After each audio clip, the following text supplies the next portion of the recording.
Assalamualaikum warahmatullahi wabarakatuh. Kami dari kelompok 2 ingin mempresentasikan materi yang berjudul Lingkungan Eksternal Perusahaan tentang Analisis Industri dan Pesaing. Perkenalkan, nama saya Duna Mayanti Ramadan. Perkenalkan, nama saya Diah Pratiwi. Perkenalkan, nama saya Marcelina Trianggraini. Nama saya Muhammad Syauki Akbar. Assalamualaikum, saya Riki Heru Prasetyo. Berikut referensi jurnal dari kelompok kami. Yang pertama, Strategic for Creative Industry Internal and External Environmental Review. Yang kedua, The Homecom Project, an analysis of collective action between competitor and educational and municipal institution. Yang ketiga, an empirical model of industry dynamic with command, uncertainty, and learning from the action of competitor. Yang keempat, competitive responses, competitor strategic orientation, and imitate strategic types, evidence from the US restaurant industry. Yang kelima, the rise of freeing competitor in the wake of an emerging middle class, and empirical analysis. Robinson mengemukakan lingkungan bisnis dalam manajemen strategik merupakan lingkungan yang didefinisikan berdasarkan dekat dan jauhnya lingkungan dari organisasi atau langsung dan tidak langsungnya lingkungan mempengaruhi organisasi. Berikut konsep lingkungan bisnis. Yang pertama, faktor objektif. Yang kedua, faktor subjektif. Yang ketiga, pembagian antara organisasi dan lingkungan yang tidak jelas dan lingkungan tercipta dan didefinisikan oleh individu. Baik, selanjutnya saya akan menjelaskan mengenai analisis lingkungan organisasi. Analisis lingkungan organisasi ini meliputi yang pertama, lingkungan bisnis secara fundamental yang berpengaruh terhadap aktivitas bisnis. Yang kedua, yaitu perlunya identifikasi faktor-faktor lingkungan dan perubahan untuk memastikan kesuksesan bisnis. Yang ketiga, laba dan organisasi yang baik merupakan hal penting dalam kaitannya dengan kondisi lingkungan. Dan yang terakhir yaitu rencana strategik harus turut mempertimbangkan kemungkinan adanya perubahan dalam lingkungan bisnis. Selanjutnya saya akan menjelaskan mengenai lingkungan eksternal.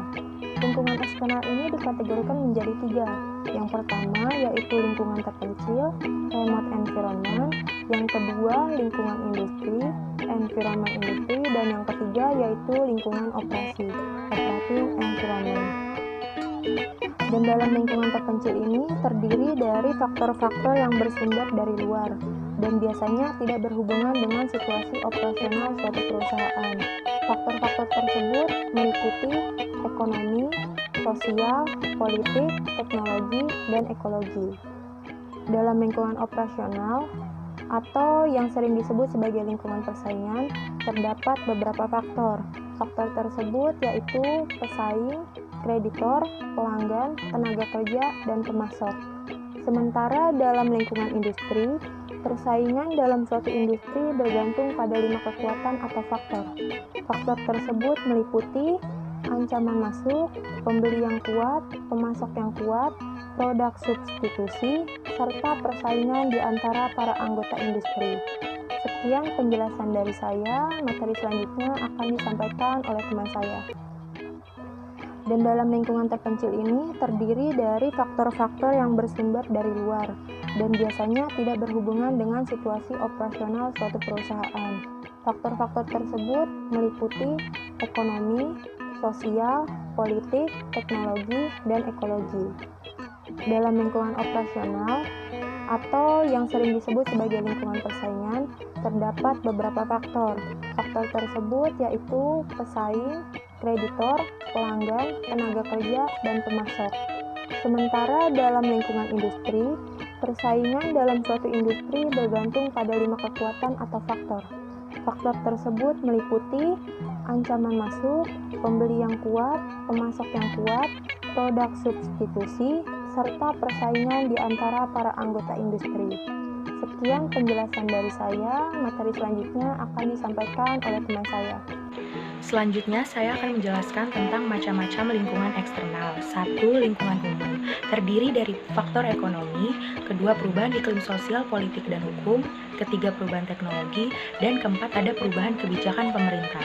Yang kedua ada lingkungan industri, yaitu 1. Hambatan masuk, kedua kekuatan pemasok, ketiga kekuatan pembeli atau pelanggan, yang keempat ada ancaman produk pengganti, yang kelima ada persaingan antar perusahaan, serta yang terakhir ada lingkungan global, yaitu bahasa, kultur, politik, ekonomi, campur tangan pemerintah, tenaga kerja, pembiayaan, riset pasar, periklanan, transportasi, dan komunikasi, kerjasama, kontrak-kontrak, dan sebagainya.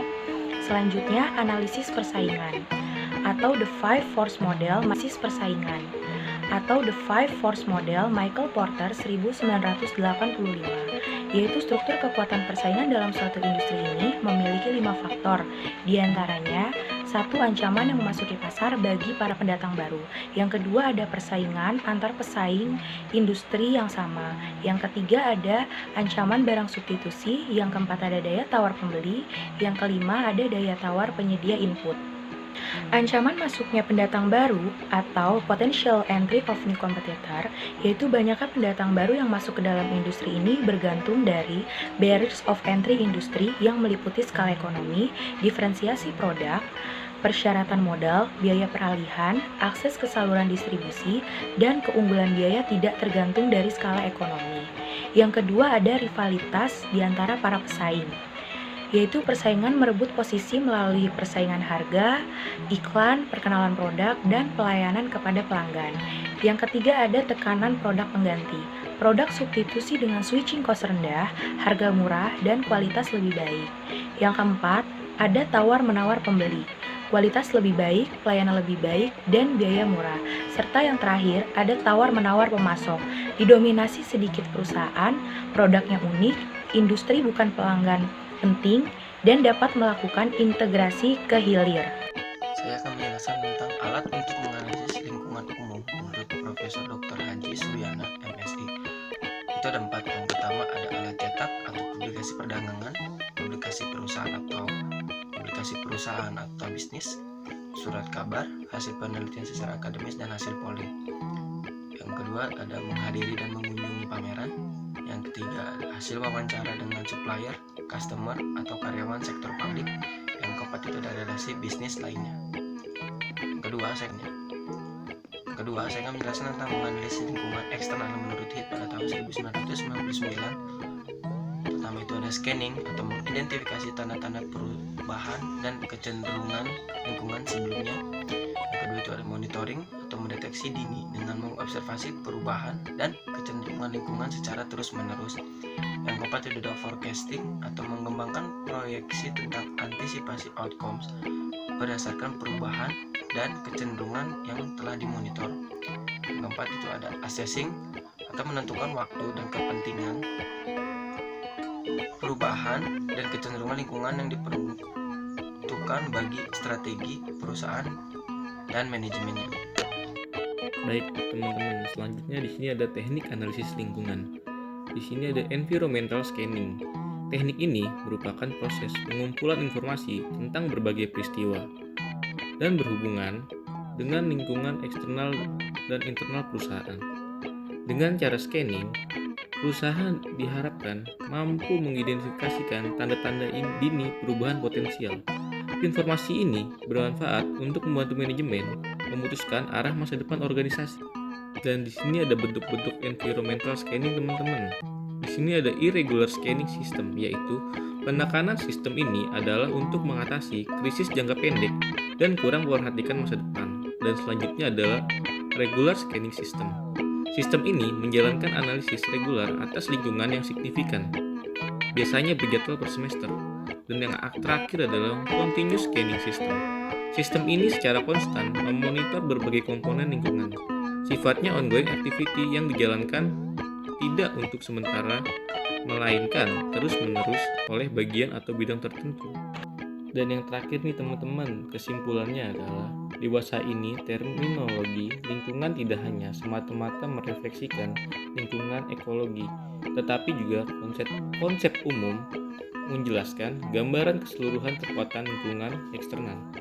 Hal itu tersebut sangat berdampak pada aktivitas organisasi dari segala aspek.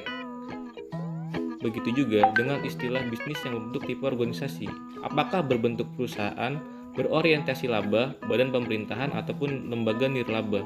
Oleh karena itu, istilah lingkungan bisnis memiliki arti yang luas karena menunjuk seluruh pengaruh eksternal terhadap organisasi. Baik, kurang lebihnya seperti itu presentasi dari kelompok kami. Kurang lebihnya kami mohon maaf. Assalamualaikum warahmatullahi wabarakatuh.